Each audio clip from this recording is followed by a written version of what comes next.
3 मार्च को जो है अपनी टेस्ट सीरीज कंप्लीट हो जाएगी। तो आपके पास में अब समस्या ये आएगी, ज्यादातर बच्चों का जो परीक्षा में शामिल हो रहा है उनका इस दिसंबर महीने में कंप्लीट हो जाएगा। जी हाँ, आगे के जो वीडियो है इसके अंदर हम केवल इतना डिस्कस करेंगे कि संभावनाओं के तौर पे एक बच्चे को जिसका दिमाग डाइवर्ट हो चुका है उस बच्चे को कैसे एक लाइन दी जाए, एक डायरेक्शन दी जाए। बच्चों ने अलग अलग कमेंट किए कि कईयों ने ये कहा कि 1 जनवरी से चालू होना चाहिए। मान लो 20 फरवरी तक डेट का अनाउंसमेंट नहीं होता है तो ये लगभग 2 महीने बच्चे क्या करेंगे। हमें इतना ही करना है कि आप लोगों के लिए जो है 6 महीने तक हमें पूरी व्यवस्था देनी है, हम व्यवस्था दे देंगे। सर अगर आप ये व्यवस्था दोगे तो एक्स्ट्रा चार्ज क्या लोगे? कोई चार्ज नहीं लेंगे, हम हर संडे आपका टेस्ट ले लेंगे। कि सामने अगर टारगेट नहीं हो तो पढ़ने की इच्छा नहीं होती। कि जो टेस्ट सीरीज आपके अपन ने लॉन्च की है उसी में गणित लगा देते हैं।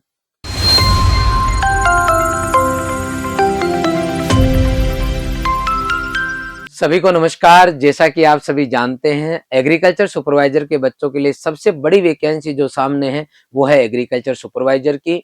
बहुत सारे बच्चे टेंशन ले रहे हैं कि सर इसका एग्जाम 8 मार्च को ही होगा क्या, इसका सिलेबस चेंज होगा कि नहीं होगा, आखिर हमारे साथ ऐसा क्यों हो रहा है, एग्रीकल्चर के बच्चों के साथ अन्याय क्यों हो रहा है। कहीं ना कहीं बच्चे यूं टेंशन में रहते हैं और कुछ न कुछ उनके सवाल जवाब आपस में रहते हैं। तो सभी बच्चों से मैं निवेदन करना चाहूंगा या मैं आपको बताना चाहूंगा कि कोई सा भी एग्जाम क्यों ना हो उसको लेके इश्यूज हमेशा रहे, चाहे आरएस का पेपर हो, चाहे आपका सेट का एग्जाम हो, चाहे अदर कोई एग्जाम हो, इश्यूज हमेशा रहे हर एग्जाम के पीछे। चाहे उसकी एग्जाम की डेट हो, चाहे उसका सिलेबस हो या फिर उसका जो है पैटर्न हो, कुछ न कुछ इश्यूज हमेशा रहे हैं। और आप सभी से मैं यही कहना चाहूंगा कि आप ये मान के चले कि जो कुछ चल रहा है वो एक आपकी तैयारी का पार्ट है। जो बच्चा इस सिचुएशन के अंदर अपने आप को उसमें डाइवर्ट नहीं करता है, टेंशन नहीं लेता है, इस पे 1 मिनट भी खराब नहीं करता है इस सिस्टम पर, वो बच्चा कहीं ना कहीं ज्यादा अच्छा पढ़ लेता है, ये मान के चलो। इसलिए आप जो भी सिस्टम चल रहा है उसको एक्सेप्ट करते हुए आगे बढ़ते रहे, क्योंकि ये एक पार्ट है इस तरीके का जो आपके सामने सीन आ रहा है कि कब सिलेबस चेंज होगा, डेट होगी तो कब आएगी, एक्चुअल में क्या हो रहा है, जो हवा बन रखा है मार्केट में, वो सब एग्जाम का पार्ट है, सब एग्जाम में होता है।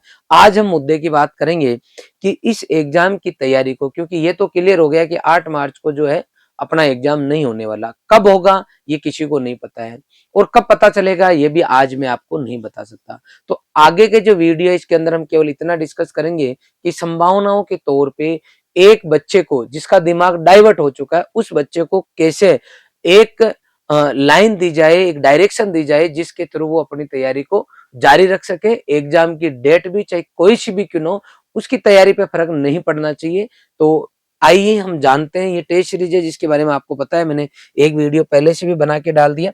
सबसे पहले हम बात करेंगे कि इस एग्जाम की क्या संभावना बनती है और हमें टेस्ट सीरीज कब से शुरू करनी चाहिए। तो टेस्ट सीरीज के लिए मैंने आप लोगों से पूछा था, एक वीडियो बना के डाला था शॉर्ट, और बच्चों ने अलग अलग कमेंट किए कि कईयों ने ये कहा कि 1 जनवरी से चालू होना चाहिए। कब से चालू होना चाहिए? 1 जनवरी की डेट दी हुई है तो सर 1 जनवरी से स्टार्ट कर दो। अगर 1 जनवरी से स्टार्ट कर देंगे तो 3 मार्च को जो है अपनी टेस्ट सीरीज कंप्लीट हो जाएगी। तो आपके पास में अब समस्या ये आएगी कि अगर एग्जाम की डेट आगे चली गई, मान लो एग्जाम की डेट आगे चली गई, तो उस केस के अंदर मान लो 2 महीने का गैप रह गया, तो इस टाइम आप क्या करेंगे? तो 1 जनवरी से शुरू करेंगे तो ये समस्या आएगी। कुछ बच्चों का ये कहना है कि सर डेट जो है ना आगे बढ़ा दो, पहले डेट अनाउंस होने दो, उसके अकॉर्डिंग जो है टेस्ट सीरीज आप लॉन्च कर दो, डेट नहीं लॉन्च कर दो। तो अगर अपन ये कर लेते हैं और अभी वेट करते हैं अगर मान लो अपन, तो फिर हमारे पास समस्या ये आती है कि वो बच्चे 99% बच्चों का सिलेबस, जो बच्चे एग्रीकल्चर सुपरवाइजर की कहीं पर भी तैयारी कर रहे हैं उनका 99% सिलेबस, ये मान के चलो ज्यादातर बच्चों का जो परीक्षा में शामिल हो रहा है उनका इस दिसंबर महीने में कंप्लीट हो जाएगा। जी हाँ, दिसंबर महीने में कंप्लीट हो जाएगा। कुछ बच्चे अगर बचते हैं तो 15 जनवरी लास्ट मानो, 15 जनवरी तक आपका कोर्स कंप्लीट हो जाएगा। अब बच्चे बैठे हैं और क्या कर रहे हैं बेटा? डेट का वेट कर रहे हैं कि डेट कब अनाउंस हो और कब हमें टेस्ट सीरीज देना चालू करें। मान लो 20 फरवरी तक डेट का अनाउंसमेंट नहीं होता है तो ये लगभग 2 महीने बच्चे क्या करेंगे?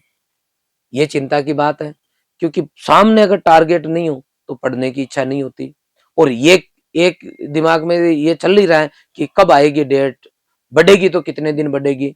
तो अब यहाँ पे क्या किया जा सके, डेट बढ़ा दें तो भी ठीक नहीं है, 1 जनवरी से शुरू कर दें तो भी ठीक नहीं है।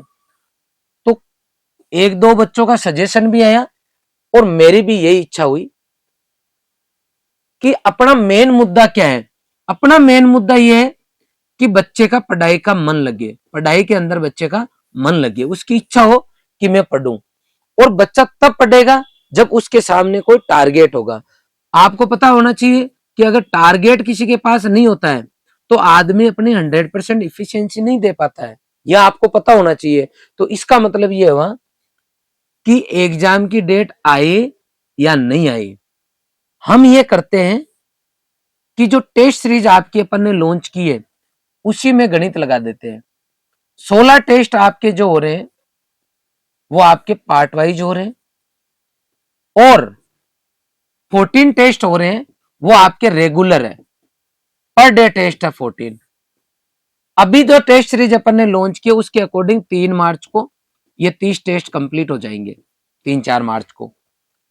अब अगर इनके बीच में 7 दिन का गैप कर दूं तो ये लगभग आपका अप्रैल महीने के अंदर, एग्जैक्ट डेट अभी बता दूंगा शेड्यूल में, अप्रैल महीने में ये आपकी टेस्ट सीरीज चली जाएगी। और उसके बाद में 14 डेज इसकी टेस्ट में ऐड करते हैं अपन, तो ये लगभग 9 मई को आपका पूरी टेस्ट सीरीज कंप्लीट हो जाएगी 30 टेस्ट की। समझना बात को, हमें टॉपिक वाइज टेस्ट देना है और बीच में अगर इनके गैप करते हैं तो 3 मार्च की जगह आपका ये पेपर कितनी मई को जा रहा है, 9 मई को पूरी टेस्ट सीरीज कंप्लीट हो रही है। अब इनमें 14 टेस्ट तो रेगुलर ही है आपके, क्या है, रेगुलर है 14 टेस्ट तो, और ये जो टेस्ट है बाकी के जो 16 टेस्ट है इनके लिए 7 दिन का गैप आ गया। अब 7 दिन का जब गैप आ गया तो बच्चे के पास में पहला टेस्ट आपका 4 जनवरी संडे को स्टार्ट हो रहा है, तो हर संडे अपन ने टेस्ट रख दिया। जी हाँ, हर संडे टेस्ट कर दिया इसका, बच्चे को पढ़ने का टाइम भी मिल गया, बीच में गैप भी आ गया। एग्जाम की डेट आए कि नहीं आई, हमारे सामने टारगेट तो है ना, और इस टारगेट में बच्चों को यह करना है, क्योंकि आपको टाइम मिल रहा है तो आपको कोशिश ये करनी है कि भाई 250 प्लस नंबर लाने हैं। मान लो 4 जनवरी का टेस्ट दिया और आपके नंबर 250 की जगह मान लो आपको 230 नंबर आए, तो आपको यह दिमाग लगाना है कि 70 नंबर मेरे कम क्यों आए, किन कारणों से मेरे नंबर कम हो रहे हैं। कोशिश ये करनी है कि पूरे में से पूरे नंबर आए या फिर 250 प्लस आपके नंबर आने चाहिए, क्योंकि लिमिटेड आपके पास टॉपिक आ रहे हैं। तो अपने दिमाग को आपको यही काम देना है एनी टाइम कि मुझे टेस्ट सीरीज देनी है और टेस्ट सीरीज के अंदर हर टेस्ट में मुझे अच्छे नंबर लेके आने, 250 प्लस का आंकड़ा आपको छूना है।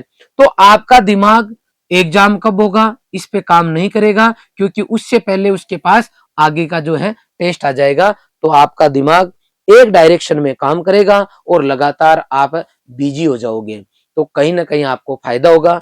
इससे रॉयल इंस्टीट्यूट उदयपुर को क्या नुकसान होगा, इतना ही है कि अगर हम ये टेस्ट सीरीज चालू करते तो 2 महीने में हमारी टेस्ट सीरीज कंप्लीट हो जाती।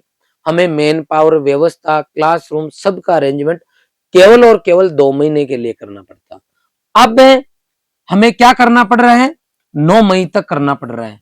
और यहां पर भी देखो, अगर अपने को 9 मई को भी एग्जाम नहीं होता है, कोई डेट नहीं आती है, तो अप्रैल महीने में भी बाद में अपन इनको भी 7 दिन का गैप कर लेंगे ना, तो इन दोनों को जोड़ोगे तो लगभग 5 से 6 महीने ये टेस्ट सीरीज चल जाएगी, प्रैक्टिस हो जाएगी, आपको याद करने का पूरा मौका मिल जाएगा। तो मैं ये कहना चाहता हूं आपको कि 8 मार्च की जगह अगर एग्जाम अप्रैल, मई, जून, जुलाई, अगस्त इतना लेट भी होगा ना, तो इन 30 टेस्ट को हम मैनेज कर लेंगे, हर संडे को टेस्ट दे देंगे, अपना काम पूरा कंप्लीट हो जाएगा। हमें इतना ही करना है कि आप लोगों के लिए जो है 6 महीने तक हमें पूरी व्यवस्था देनी है, हम व्यवस्था दे देंगे। सर अगर आप ये व्यवस्था दोगे तो एक्स्ट्रा चार्ज क्या लोगे, कोई चार्ज नहीं लेंगे, हम हर संडे आपका टेस्ट ले लेंगे।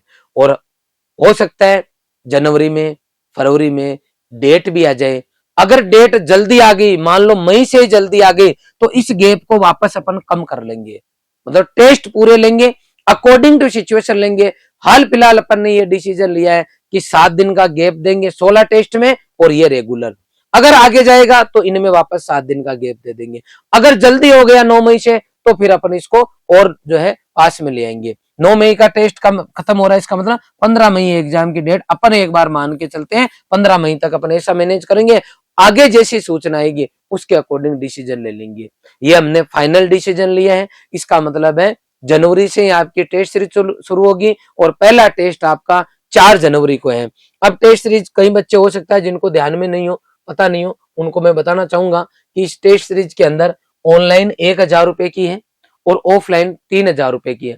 अब कई बच्चे कहेंगे कि सर 3000 तो ज्यादा हो गए, तो आपको बताना चाहूंगा कि पेपर आपका बाइलिंगुअल आएगा। हिंदी मीडियम में भी पेपर आएगा, इंग्लिश मीडियम में भी पेपर आएगा। इससे नंबर ऑफ पेज हमारे ज्यादा लगेंगे, टीम हमारी पूरी प्रॉपर काम करेगी, इसलिए 3000 रुपए चाहिए। फिर भी हमने आपको डिस्काउंट दिया, जिसकी हमने डेट भी बढ़ा दी थी, और अब हम आपको ये पूरी टेस्ट सीरीज ऑफलाइन में 2000 रुपए में दे रहे, ऑनलाइन में 499 में अवेलेबल है। इसलिए अगर किसी बच्चे ने अभी तक ज्वाइन नहीं किए तो प्लीज आप ज्वाइन जरूर करें। इसको पढ़ने के लिए अगर आपके पास कंटेंट नहीं है तो आप हमारी बुक भी मंगा सकते हैं। इसके अलावा क्रिसमस और न्यू ईयर के लिए हमने ऑफर दिया है हमारे एग्रीकल्चर सुपरवाइजर बैच पे, तो बहुत कम फीस के अंदर आपको जो है हमारा पूरा कोर्स जो लाइव हमने पढ़ाया है वो अवेलेबल हो जाएगा। तो आप लोग वो कोर्स ले सकते हैं, अच्छे से पढ़ सकते हैं। बहुत ही अच्छे हमारे जो गुरुजी है उन्होंने कोर्स को पढ़ाया है, शानदार पढ़ाया बच्चों को। इसलिए आप लोग अगर कहीं से भी आपने कंटेंट ले रखा है, ऑलरेडी सेटिस्फाइड है, तो आप रखें। कहीं 1-2 सब्जेक्ट में भी आपको लगता है जरूरत है तो आप रॉयल टीम को चुन सकते हैं, कोई दिक्कत नहीं है। 2021 की भर्ती हो, चाहे 2018 की भर्ती हो, चाहे आपकी 2023 की भर्ती हो, सबसे ज्यादा सिलेक्शन रॉयल इंस्टीट्यूट उदयपुर ने दिए, टॉपर्स रॉयल इंस्टीट्यूट उदयपुर ने दिया है। और आपको इतना भी बताना चाहूंगा कि लास्ट जो भर्ती थी उसमें टॉप 100 जो बच्चे थे उनमें 42 बच्चे अकेले रॉयल इंस्टीट्यूट उदयपुर के रहे हैं। तो ये पूरी कहानी है आपकी। और मैं आपको बताना चाहूंगा कि इस तरीके से हमने हमारे सिलेबस को जो है जो डेट है वो चेंज कर दी है, और आप ये देख पा रहे होंगे इस तरीके से हमने ये पूरी हमारी जो टेस्ट सीरीज बनाई है। 1 नंबर टेस्ट से जो है इसकी स्टार्टिंग है, देखो ये पहला वर्ण विचार है, और आर्ट एंड कल्चर के ये टॉपिक है, और एग्रोनॉमी के ये टॉपिक है, हॉर्टिकल्चर के ये है, और आपके एनिमल हस्बेंड्री के ये है। इस तरीके से हमने पूरी टेस्ट सीरीज को जो है डिवाइड किया है, और इस तरीके से ये हमारी पूरी टेस्ट सीरीज जो है आपको देखने को मिलेगी, और ये हमने कर दिए हैं। अब अगर आप देखें पार्ट वाइज तो 16 टेस्ट थे, 19 अप्रैल को ये कंप्लीट हो रहे हैं। जी हाँ, 19 अप्रैल को कंप्लीट हो रहा है। फिर आपका फुल सिलेबस आ रहा है जो कि हमने रेगुलर रखा है, और अगर भी एग्जाम आगे पीछे हुआ तो फिर हम इसको डेट को एक्सपांड कर देंगे। अगर मई में एग्जाम नहीं हुआ तो 9 मई तक टेस्ट सीरीज चलेगी। इसका मतलब 15 मई तक का एग्जाम अगर होता है तब तक आपको टेस्ट सीरीज के अकॉर्डिंग पढ़ना है, ताकि आपका टाइम खराब नहीं हो और आप एक डायरेक्शन में काम कर सको। ध्यान रखे बेटा, आपने पुरानी भर्ती दी या नहीं दी। लास्ट ईयर बहुत सारे हमारे ऐसे बच्चे थे जिनके कई बार मैंने आपको प्रियदर्शनी राणावत ऐसे बहुत सारे बच्चे जिनके वीडियोज भी बताए, शॉर्ट भी बनाए थे मैंने उनको, कि जिन्होंने उनकी उम्र 18 साल हुई, 12th किया और 12th के साथ में ही लग गए।